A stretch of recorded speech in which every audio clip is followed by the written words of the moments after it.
Assalamualaikum warahmatullahi wabarakatuh. Selamat berjumpa kembali di channel Mas Sulis, tentunya di ruang kafe matematika. Ayo, sahabat semuanya, siapa yang belum subscribe, silahkan subscribe dulu ya, karena subscribe itu gratis.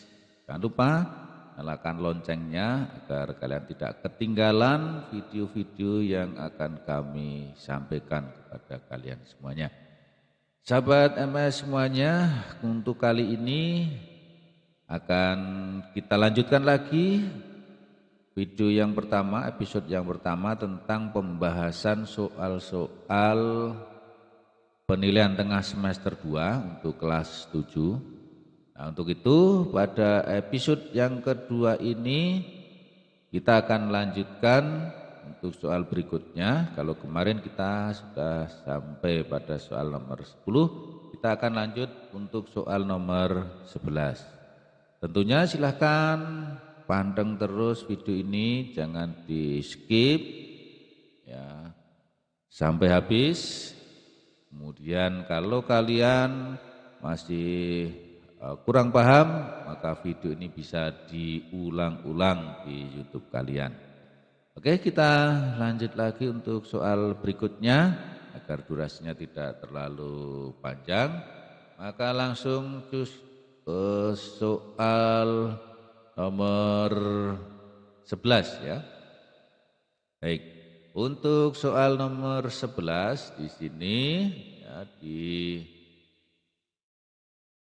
ketahui jika 200 ringgit ya, 200 ringgit mata uang Malaysia dapat ditukar dengan 680.000 rupiah, maka uang sebesar 1.700.000 itu dapat ditukar dengan berapa ringgit gitu ya. Jadi di sini kita akan buat skema lagi ya, di sini ringgit, kemudian di sini rupiah gitu ya. Jadi kalau ringgitnya itu 200, kemudian rupiahnya itu 680.000. Nah, yang diketahui lagi itu ke 1.700.000 itu akan ditukar berapa ringgit, itu ya. Ini masih perbandingan senilai lagi, karena semakin banyak rupiah maka semakin banyak ringgit yang diperoleh. Berarti kita akan bandingkan ke sana ya. Nah, karena senilai berarti arahnya sama. Di X per 200 itu sama dengan 1.700.000 per 680.000. Oke. Berarti X-nya sama dengan berapa? Di sini bisa kita sederhanakan ya. Jadi ini nolnya 1, 2, 3, 4. Nah, berarti ini nolnya kita coret 4, di sini juga 4 kita coret.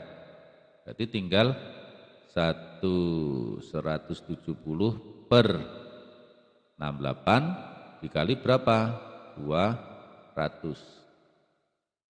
Baik, saya akan lanjutkan ke sini. Jadi X-nya sama dengan berapa? Di sini kalau kita bagi 2, ya, berarti ini 170 per ya, bagi 2 itu 34 dikali berapa? Karena ini dibagi, sudah dibagi ya, berarti dikali 100.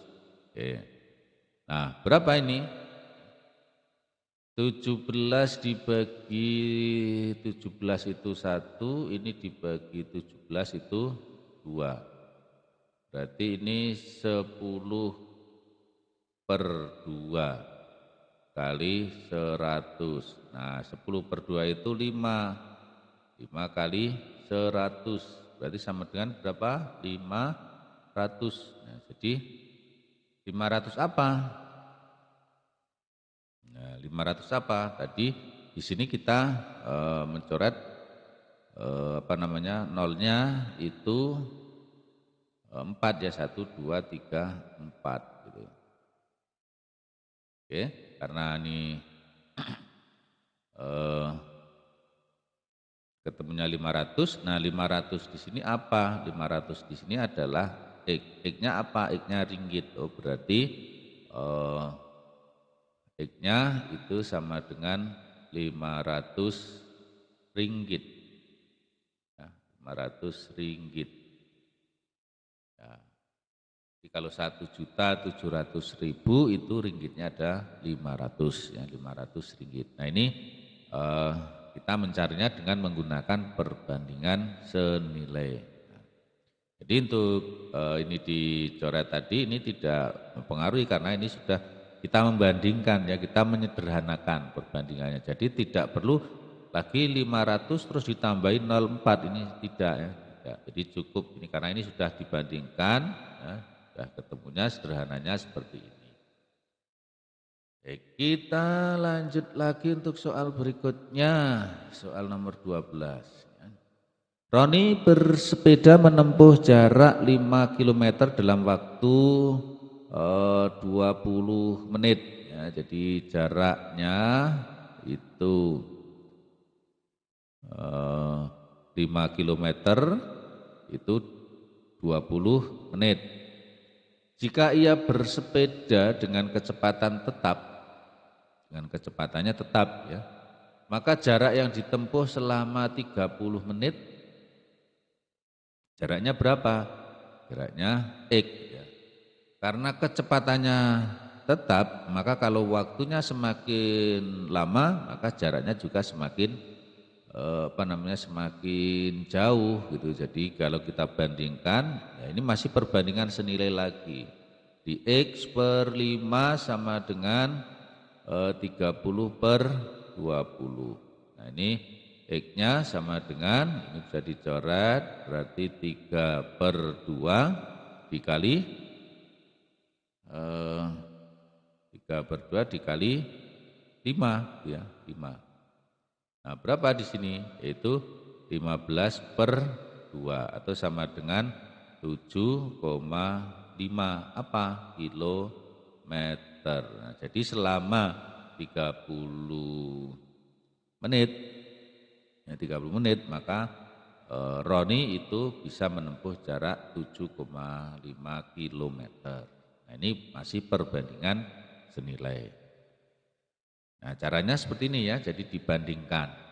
Tapi kamu harus bisa membedakan mana perbandingan senilai dan mana perbandingan yang berbalik nilai. Nah, kebetulan ini masih perbandingan senilai yang kita bahas di sini ya. Nah, baik, kita lanjut lagi untuk soal nomor 13. Nah, kita lihat di sini apa ini ya? Untuk menempuh jarak dari rumah ke kantor, Pak Arief mengendarai mobil dengan kecepatan 50 km per jam dalam waktu 16 menit. Jadi di sini yang diketahui adalah kecepatannya, ya, kecepatan dan apa? Dan waktu. Nah, jadi kalau kecepatannya 50 km per jam itu waktunya 16 menit. Jika Pak Arief mengendarai mobil dengan kecepatan 40 km per jam, 40 km per jam, maka waktu yang ditempuh yang diperlukan dari rumah ke kantor adalah, jadi di sini kita lihat jaraknya tetap, yang berbeda adalah kecepatannya. Nah, tentunya waktunya juga akan berubah. Nah, sekarang kita membayangkan kalau kita bersepeda itu semakin cepat, maka waktu untuk sampai ke tujuan itu semakin lama atau semakin pendek. Jadi kalau kita semakin cepat tentunya waktunya semakin pendek, semakin kecil. Jadi kalau yang satu semakin besar kok yang satu semakin kecil, maka itu namanya perbandingan berbalik nilai. Jadi kalau ini kok semakin besar ya, atau ini semakin kecil, di sini semakin besar, maka ini perbandingan berbalik nilai. Maka kalau kita bandingkan 50/40, maka di sini kita membandingkannya tidak searah lagi, tapi sudah berbalik arah. Gitu. Sehingga diperoleh bahwa X per 16 itu sama dengan, ya ini dibalik ya, 50/40. Sehingga X-nya sama dengan, ya ini kita coret, berarti 5/4 dikali berapa? 16. Ini dibagi ya, 4. Berarti X sama dengan berapa? 5 kali 4, 20. 20 apa ini? Nah, 20 menit. Jadi semakin lambat waktunya semakin lama kan itu ya. Semakin kecepatannya lambat tapi waktunya itu semakin lama sampainya di tempat tujuan. Nah, jadi ini yang ditanyakan. Jadi waktu untuk menempuh jarak dari rumah ke kantor dengan kecepatan 40 km per jam itu 20 menit. Gitu ya. Baik, saya kira masih cukup mudah ya. Baik, kita lanjut lagi untuk soal berikutnya yaitu soal nomor 14. Suatu proyek pembangunan jembatan direncanakan selesai dalam waktu 10 hari. Jadi pembangunan ya, pembangunan. Jadi kalau waktunya itu 10 hari, dia memerlukan pekerja ya, pekerja itu 12 orang. Jika pekerjaan itu harus diselesaikan dalam waktu 8 hari, karena suatu hal, karena akan segera diresmikan gitu ya, maka dipercepat waktunya 8 hari. Maka banyak pekerja yang perlu ditambahkan. Jadi yang perlu ditambahkan itu berapa? Jadi karena perlu ditambahkan berarti ada penambahan pekerja. Jadi kalau waktunya semakin mepet, maka pekerjanya jumlah pekerjanya harus ditambahkan gitu ya. Nah, berapa itu? Nah, jadi harus ditambah berapa? Jadi kalau waktunya 10 hari, pekerjanya 12. Kalau 8 hari, berapa? Nah, ini perbandingan berbalik nilai kan gitu ya. Nah, X per 12 sama dengan 10/8. Gitu ya. Nah, sehingga X sama dengan ini dibagi 25 bagi 24. Nah, jadi 5/4 dikali 12. Ya, bagi 4 3 berarti 15. 15 apa orang? Nah, karena yang ditanyakan tambahannya jadi tambahan pekerja, itu berarti 15 orang ini ya, 15 orang dikurangi yang sudah ada yaitu 12. Jadi tambahnya adalah 3 orang. Nah, harus hati-hati di sini ya. Jadi kalau sudah ketemu 15 orang itu bukan berarti oh ini ketemunya 15 orang, tapi perlu dilihat soalnya yang ditanyakan apa. Oh, pekerja yang perlu ditambahkan berarti ya yang seharusnya dikurangi yang sudah ada kan gitu. Itu tambahnya. Nah, jadi tambahnya adalah 3 orang. Oke, bisa ya, bisa dipahami. Nah, inilah ya, kita perlu tahu agar kalian paham dan mudah-mudahan kalian nanti waktu mengerjakan ingat ya cara-cara seperti ini. Oke. Kita lanjut lagi soal nomor 15.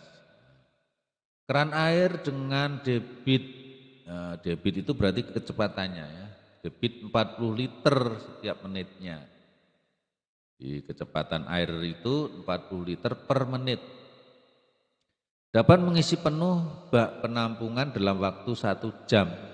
Jadi kalau debitnya itu 40 liter per menit, itu penampungannya akan penuh selama 1 jam. Jika bak tersebut akan diisi dengan keran air yang mempunyai debit atau kecepatannya 30 liter per menit, maka waktu yang diperlukan untuk mengisi bak sampai penuh adalah berapa menit.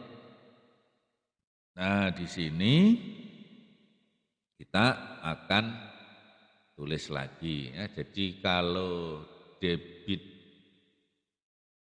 debitnya itu 40 liter per menit, maka waktunya itu 1 jam atau sama dengan 60 menit.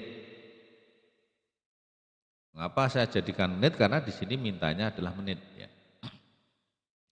Nah, kalau menggunakan keran yang debitnya itu 30 saja, berarti waktunya semakin sedikit atau semakin lama? Ya, kalau debitnya kecil, berarti kan waktunya semakin lama. Ya, semakin lama. Nah, berapa itu waktunya? Nah, ini berarti kita menggunakan perbandingan berbalik nilai lagi, karena ini semakin sedikit, nanti di sini semakin besar. Berarti X per 60 menit sama dengan 40 per 30.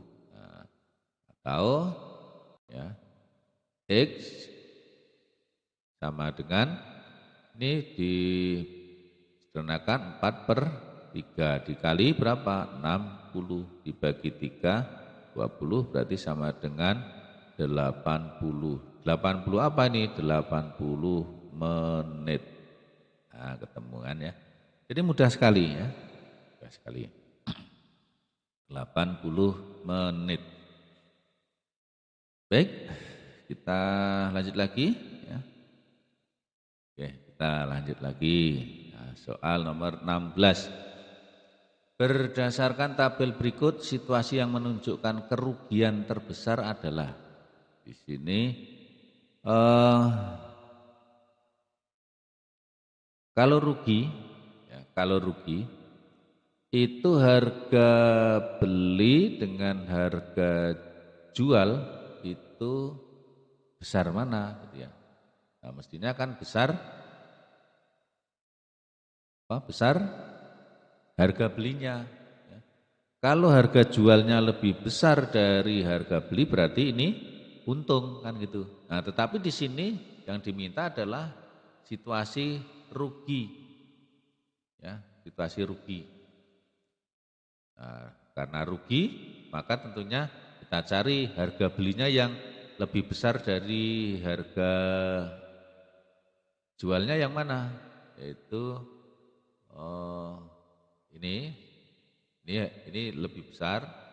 Kalau ini 150 harga jualnya 200.000 berarti ini kan untung, ya, untung. Ini rugi.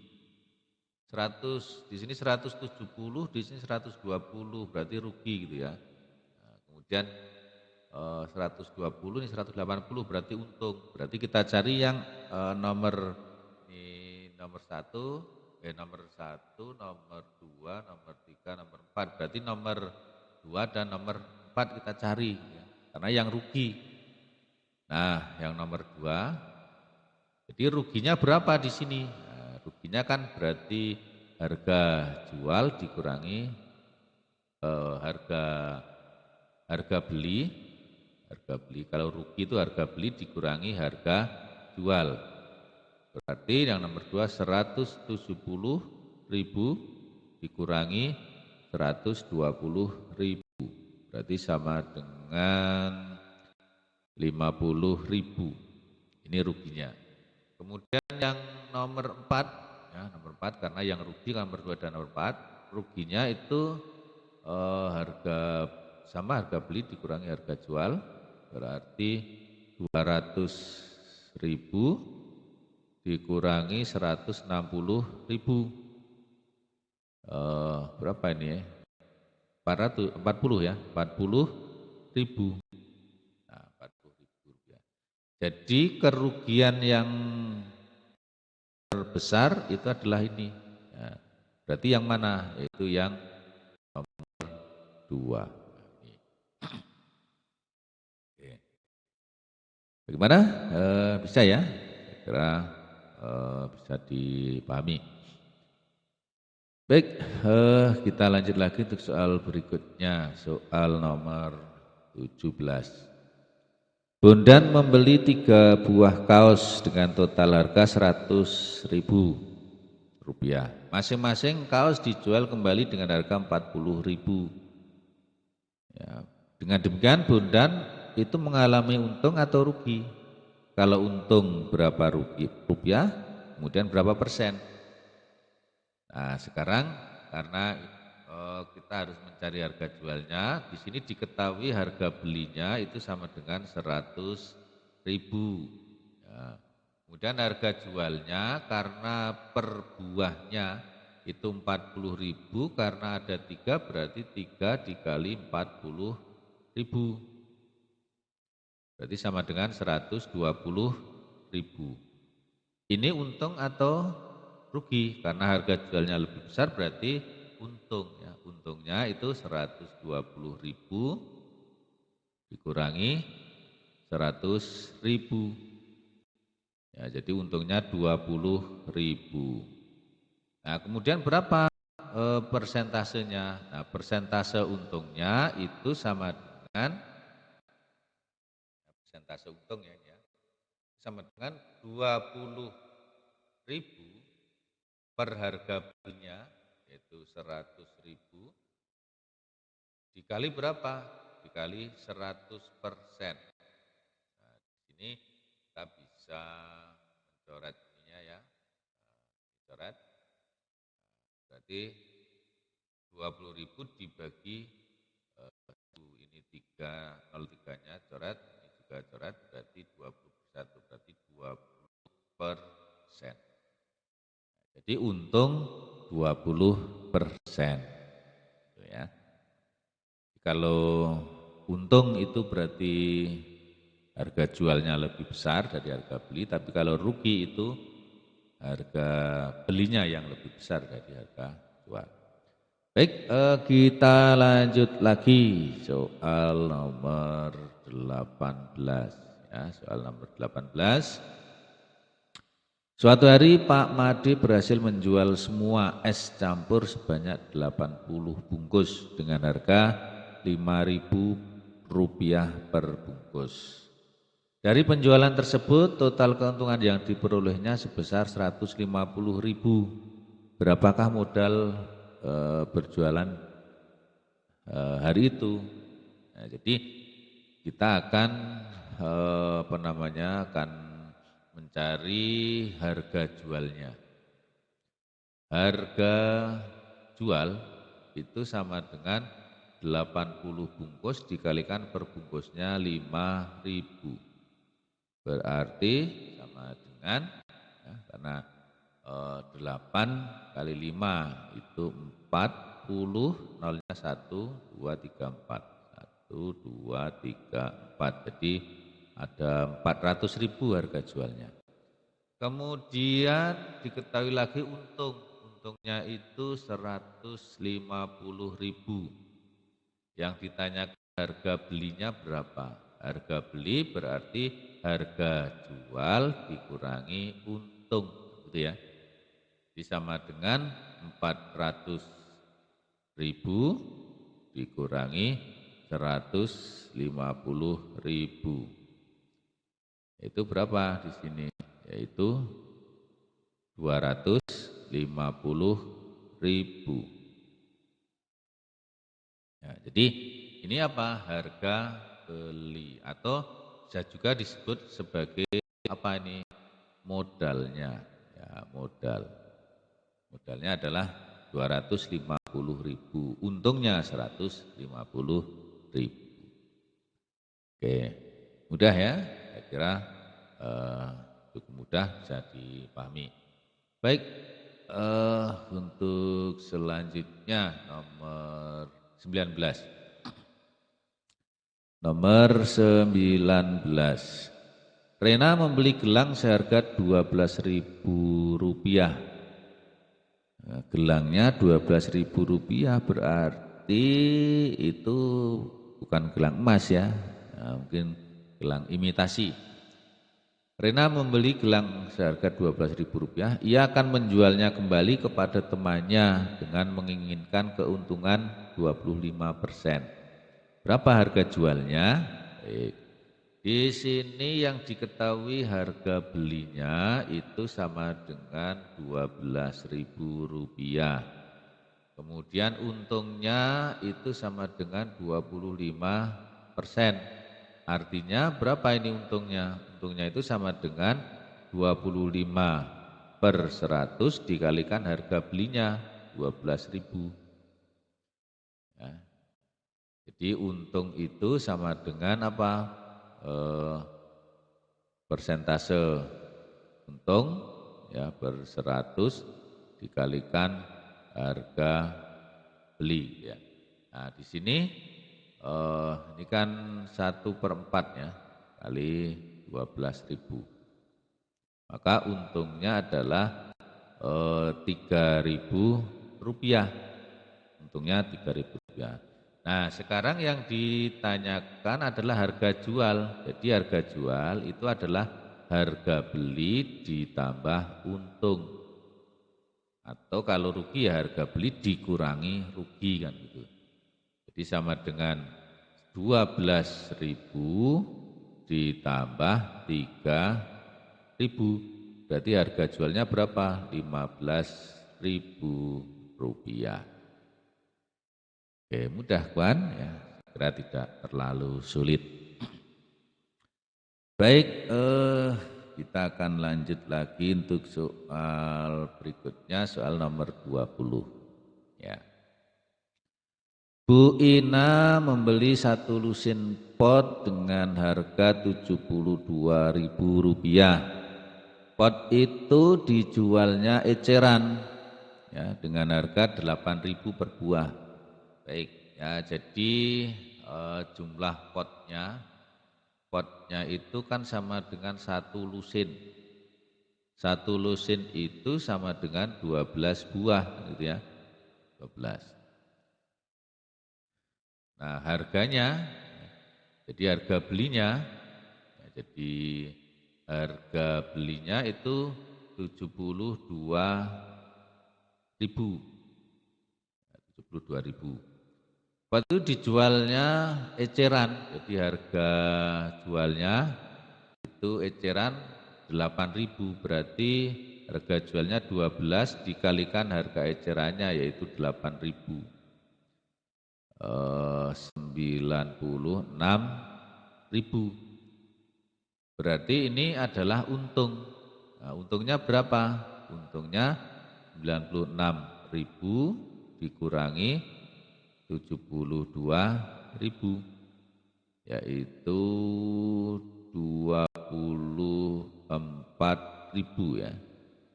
Nah, untungnya 24.000. Nah, berarti persentase untung ya sama dengan tadi ya. Jadi 24.000 dibagi harga belinya 2.000 dikali 100%. Ya. Ini habis 24 bagi 72. Ya, 24 bagi 72 atau ini kita sederhanakan dulu, dibagi 2 12 bagi 2 36. 12 bagi 36 bagi 12 1 36 bagi 12 3 ya, 3 sepertiga dikali 100%. Betul enggak ya? 24 kali 3 72, betul ya? Betul ya. Berarti 100/3 berarti berapa? 33,3%. Nah, ini keuntungannya ya, keuntungannya seperti itu. 72 8.000 kali 12. Nah, 96. Betul ya. 6 kurangi 7. Oke, bagaimana bisa dimengerti ya, bisa dipahami mudah-mudahan. Baiklah, untuk kali ini ya, episode yang kedua kita akhiri sampai soal nomor 20. Nanti akan kita lanjut lagi di episode yang ketiga. Ya, jangan lupa untuk subscribe dan nyalakan loncengnya. Nanti kalau episode ketiga itu sudah saya upload, kalian tidak perlu mencari-cari lagi. Nanti di HP kalian akan mendapatkan pemberitahuan. Oh, ini Pak Sulis sudah mengupload yang episode 3 gitu ya. Jadi itulah pentingnya subscribe dan menyalakan lonceng. Jadi kalian tidak akan ketinggalan dengan video-video yang akan kami sampaikan. Itu dulu, kita jumpa lagi di episode yang ketiga. Saya akhiri, assalamualaikum warahmatullahi wabarakatuh.